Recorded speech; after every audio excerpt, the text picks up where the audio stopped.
ہمارا channel subscribe نہیں کیا تو برائے مہربانی وہ ہمارا چینل سبسکرائب بھی کرے، لائک بھی کرے اور بیل آئیکن ضرور پریس کر لیں تاکہ ہماری آنے والی ہر نئی ایپیسوڈ آپ سب سے پہلے حاصل کر سکے۔ جی تو ناول کا آغاز کرتے ہیں۔ میں تیری جوگن، از قلم فروہ خالد، قسط نمبر 6۔ خرم شیخ، تم دھمکی دے رہی ہو مجھے؟ پہلے ڈھونڈ تو لو مجھے۔ جب تم مجھے ڈھونڈ ہی نہیں پا رہی تو مجھے برباد کیسے کر پاؤ گی؟ دوسری جانب سے مسکراتی آواز نے خرم کے غصے کی آگ پر پٹرول چھڑک دیا تھا۔ تمہیں لگتا ہے زیادہ دن تم مجھ سے بچ پاؤ گے؟ خرم اپنی جگہ سے اٹھ کھڑی ہوئی تھی۔ ویسے بلیک کلر تمہارے حسین سراپے پر بہت زیادہ جچتا ہے۔ خود کو ڈھانپ کر رکھا کرو، بہت اچھی لگتی ہو۔ سپیکر سے سنائی دیتے الفاظ خرم شیخ کو گھما کر رکھ گئے تھے۔ سکتے کے عالم میں کتنے ہی لمحے وہ کچھ بول ہی نہیں پائی تھی۔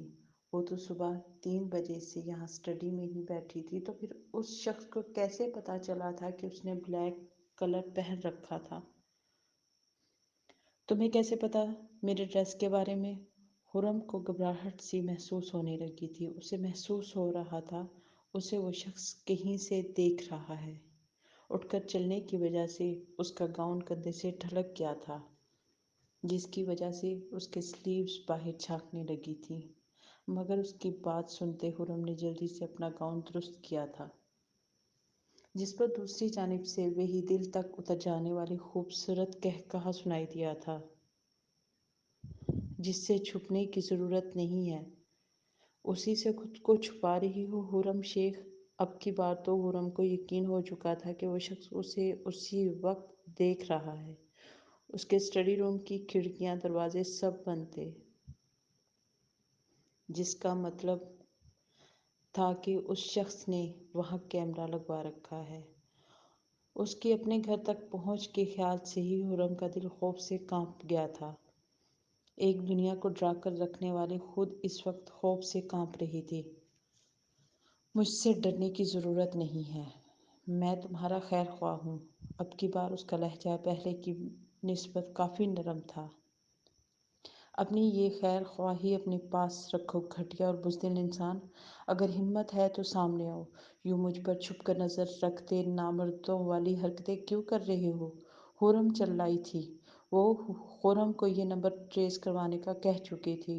اس وقت بھی اس نے بیل بجاتے اپنے سارے گارڈز کو اندر بلوایا تھا اور اپنے اسٹڈی روم کی ایک ایک شے کی تلاشی کروائی تھی۔ کوئی دیوار، پردہ، فرنیچر، کارپیٹ، کوئی شے نہیں چھوڑی تھی۔ ہر شے کی چیکنگ کروائی تھی، مگر وہاں سے کچھ نہیں ملا تھا۔ تمہیں اب بھی لگتا ہے کہ مجھ تک پہنچنا اتنا آسان ہوگا؟ وہ شاید اس سے بات کرنے کے ساتھ ساتھ کوئی ایکسرسائز وغیرہ بھی کر رہا تھا، جس کی وجہ سے اس کی سانسیں پھولی ہوئی تھیں۔ کون ہو تم اور کیا چاہتے ہو مجھ سے؟ خرم نے مٹھیاں بھیجتے بمشکل یہ سوال پوچھا تھا۔ میں وہ ہوں جو خرم شیخ پر اپنی ملکیت کا دعوے دار ہے۔ میری ملکیت پر کوئی بری نظر ڈالے یہ برداشت نہیں ہے مجھے۔ اور میں کیا چاہتا ہوں بہت جلد تمہیں پتہ چل جائے گا میری جان۔ اتنا تڑپا ہوں تمہارے لیے، تھوڑا سا تڑپنا تو تمہارا بھی بنتا ہے نا؟ اب کی بار وہ کل رات والی سرد و سپاٹ لہجے میں بولتا فون بند کر چکا تھا، جبکہ خرم وہیں سر پکڑ کے بیٹھ گئی تھی۔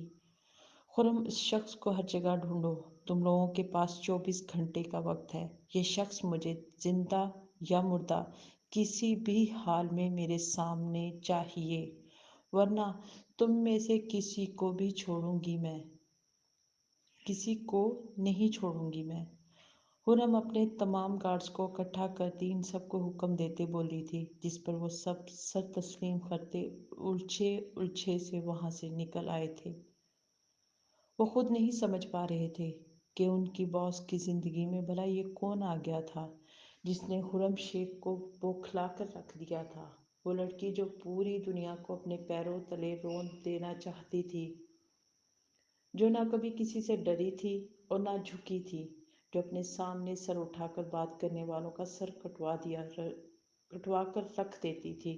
اسے کسی ایک انسان سے اس قدر خوف زدہ دیکھ وہ لوگ حیرت اور بے یقینی کے ساتھ اس تجسس میں بھی ڈوب چکے تھے کہ آخر یہ مائیکلال کون تھا جو خود اپنی موت کو آواز دے رہا تھا۔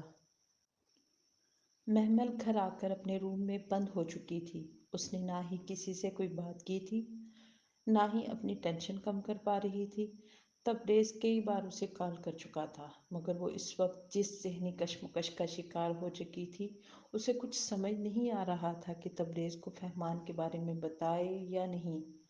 وہ دونوں ایک دوسرے کے جانی دشمن تھے۔ اگر تبریز کو فہمان کے بارے میں پتہ چل جاتا تو پھر ایک نئی جنگ چھڑ جانی تھی، جو محمل کسی صورت نہیں چاہتی تھی۔ فہمان کبیر خان جیسے شاطر انسان کا مقابلہ کرنا آسان نہیں تھا۔ مسلسل آتی تبریز کی کال پر محمل کو نہ چار کال پک کرنی پڑی۔ محمل کہاں ہو تم؟ تمہاری طبیعت تو ٹھیک ہے نا؟ کال کیوں نہیں پک کر رہی تھی تم؟ اس کے کال ریسیو کرتے ہی تبریز کی فکر میں ڈوبی بے قراری بھری آواز اس کے کانوں میں ٹکراتی محمل کے ہونٹوں پر مسکراہٹ بکھیر گئی۔ میں بالکل ٹھیک ہوں تبریز، گھر پر ہی ہوں، موبائل روم میں پڑا تھا اس لیے کال اٹینڈ نہیں کر پائی۔ محمل نے سہولت کے تحت نہایت ہی صفائی سے جھوٹ بولا تھا۔ Thank God! اس کی بات سنتے تبریز عالم نے اپنی رکی ہوئی سانس خارج کی تھی۔ آج شام افضال چودھری کی طرف پارٹی ہے، تم میرے ساتھ اس پارٹی میں شرکت کر رہی ہو؟ میرے اکیلے جانے کا موڈ بالکل بھی نہیں ہے، تبریز دھونس بھرے لہجے میں بولتا محمل کے ہونٹوں پر مسکراہٹ بکھیر گیا۔ میں ضرور آؤں گی تبریز عالم، محمل قریشی تمہیں کبھی انکار نہیں کر سکتی۔ محمل وہیں صوفے پر بیٹھے مسکرا کر بولی تھی۔ وہ تبریز کے ساتھ ٹائم گزار کر آج کے پورے دن کی فرسٹریشن ختم کرنا چاہتی تھی۔ اس کا جواب سن کر تبریز بھی مسکرا دیا تھا۔ کہاں جانے کی باتیں ہو رہی ہیں؟ روم میں داخل ہوتی منہا اس کی آدھی بات سن چکی تھی، جس پر محمل نے اسے پارٹی کے بارے میں بتایا تھا۔ واؤ! تمہارا سیاسی لیڈر شرکت کر رہی ہیں اس میں؟ تو کیا اس فنکشن میں فہمان کبیر خان بھی ہوگا؟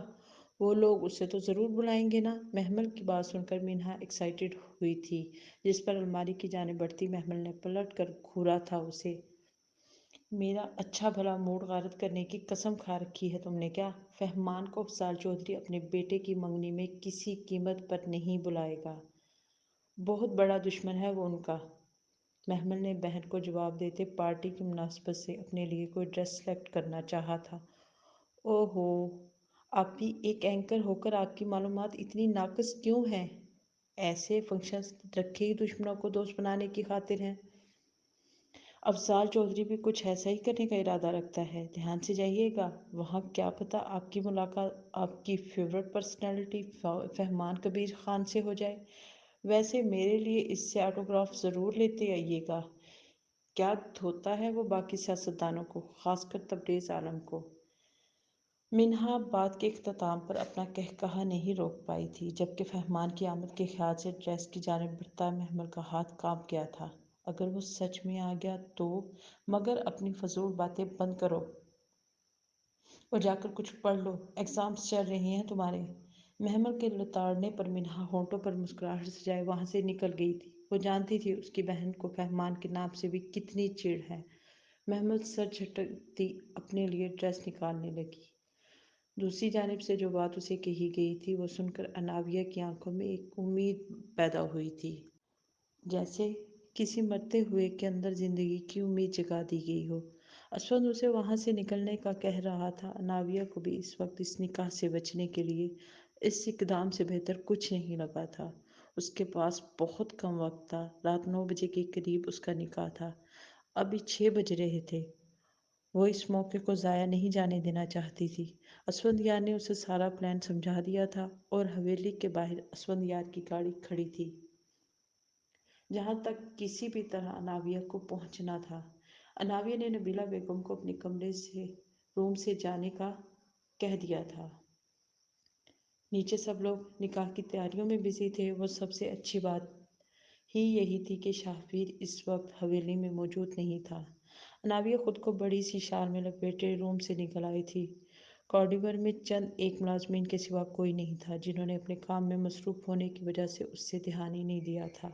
انابیہ اپنا چہرہ شال میں چھپائے ہوئے تھی۔ وہ بہت ہی آسانی سے خود کو چھپائے حویلی کی آخری باڑ بھی عبور کرنے ہی والی تھی، جب کانوں میں گونجتی مہروز بیگم کی آواز اس کے پیروں کو وہیں جکڑ گئی۔ انابیہ کا پورا وجود خوف سے کانپ اٹھا تھا۔ سامنے دروازہ تھا جہاں سے نکل کر وہ اس حویلی اور یہاں کے لوگوں سے آزادی پا سکتی تھی، مگر شاید اس زندان سے نکلنا اس کی قسمت میں نہیں تھا۔ یہ حرکت کر کے دکھا دی نہ اپنی اوقات۔ مہروز بیگم کے لہجے میں شعلوں کی سی لپک تھی۔ انہوں نے انابیہ کے مقابل آتے ایک زوردار تھپڑ اس کے چہرے پر رسید کیا تھا، جس کی شدت اتنی زیادہ تھی کہ انابیہ لڑکھڑا کر پیچھے دیوار سے جا لگی تھی۔ اس کا ہونٹ پھٹ چکا تھا۔ مہروز بیگم کی آواز پر حویلی کی باقی خواتین بھی وہاں جمع ہو چکی تھیں۔ ظہیر، جلدی سے شاہویر کو بلاؤ، کال کر کے۔ کیا اب بھی وہ اس بدذات سے نکاح کا ارادہ رکھتا ہے جو ہم سب کے سروں میں خاک ڈال کر اپنے عاشق کے ساتھ بھاگ رہی تھی؟ مہروز بیگم کی بات پر انابیہ نے تڑپ کر ان کی جانب دیکھا تھا، جن کی آنکھوں میں عجیب سا تاثر تھا، جیسے کہہ رہی ہوں کہ وہ انہی کے بچھائے میں بری طرح پھنس چکی ہے، اب وہ اسے کہیں کا نہیں چھوڑیں گی۔ انابیہ کے دماغ میں کلک ہوا تھا، وہ اتنی آسانی سے یہاں تک بھلا پہنچ کیسے گئی؟ تو کیا یہ ان کی کوئی چال تھی انابیہ کو شاہویر کی نگاہوں میں گرانے کی؟ انابیہ کی آنکھوں سے آنسو بہہ نکلے تھے۔ کچھ ہی دیر میں حویلی کے اندر پنچایت لگ چکی تھی، جہاں سب صوفوں پر برجمان انابیہ اکبر پر الزام لگا رہے تھے اور وہ مجرموں کی طرح اپنی جانب سے سر جھکائے کھڑی تھی۔ شاہویر ابھی تک حویلی نہیں پہنچا تھا۔ اس اسفند یار کی ہمت کیسے ہوئی ہمارے گھر کی عزت پر بری نظر ڈالنے کی؟ سزا صرف اسے نہیں ملے گی، اسفند یار بھی برابر کا شریک ہے، بلوائیں اسے۔ اگر وہ اقرار جرم کرتا ہے تو اسے بھی اس گھٹیا حرکت کی سزا ضرور ملے گی۔ مہروز بیگم تو جیسے آج پورا ارادہ کر چکی تھی انابیہ کو یہاں سے نکال باہر کرنے کا، جب اسی لمحے وہاں شاہویر سلطان نے قدم رکھا تھا۔ اسے ساری بات بتا دی گئی تھی، اس لیے وہ ایک سیکنڈ کی بھی دیر کیے فوری طور پر وہاں پہنچا تھا۔ مگر حال کا منظر دیکھ اس کی مٹھیاں سختی سے بھیج گئی تھیں۔ اس کی انابیہ کو مجرموں کی طرح کٹہرے میں کھڑا کیا گیا تھا، جبکہ باقی سب معزز بنے وہاں صوفوں پر برجمان تھے۔ کیا ہو رہا ہے یہ سب؟ شاہویر کی سرد و سپاٹ گمبھیر آواز وہاں گونجتی انابیہ کی سانسیں روک گئی تھی۔ اب یہ شخص اس پر نہ جانے کون سے الزامات کی بارش کرنے والا ہے۔ شاہویر کو اپنے قریب آتا دیکھ اس کی دھڑکنیں منتشر ہوئی تھیں، جو باقی کی طرح وہاں بیٹھنے کے بجائے انابیہ کے قریب آن کھڑا ہوا تھا۔ مگر انابیہ کے چہرے پر نظر پڑتے شاہویر سلطان کا دماغ گھوم چکا تھا۔ گلابی گالوں پر انگلیوں کے نشان تھے، جبکہ نازک ہونٹوں کا کنارہ پھٹ جانے کی وجہ سے وہاں سے خون کی بوندیں تھوڑی تک بہہ آئی تھیں۔